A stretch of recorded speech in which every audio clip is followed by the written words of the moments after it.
পাকিস্তান দলের শনির দশা যেন কাটছেই না। চ্যাম্পিয়ন্স ট্রফির বাজে পারফরমেন্সের পর নানা সমালোচনার মুখে পড়েছে দেশটির ক্রিকেট। তাই তো নতুন করে ঢালাওভাবে সাজানো হয়েছে দলটিকে। নিউজিল্যান্ডের বিপক্ষে 5 ম্যাচের টি-20 সিরিজে তাই তো ভরসা রাখা হয়েছে নতুনদের উপর।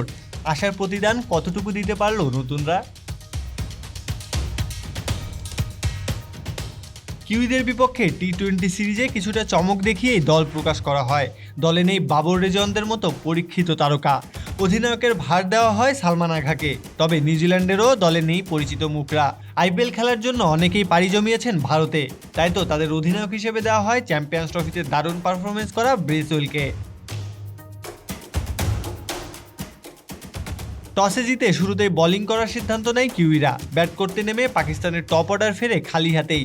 জেমিসন ডাফি তাণ্ডবে দিশেহারা পাকিস্তান অল আউট হয় মাত্র 91 রানেই। দলের হয়ে সর্বোচ্চ 32 রানের ইনিংস খেলেন ফর্মে থাকা খুশদিল শাহ।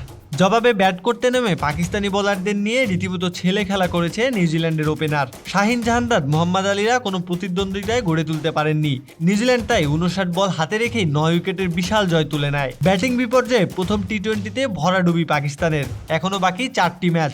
নিউজিল্যান্ডের বিপক্ষে বাকি ম্যাচগুলোতে ঘুরে দাঁড়াতে পারবে তো পাকিস্তান? প্রত্যয় হক কাব্য, বিডি আর্কাইভ।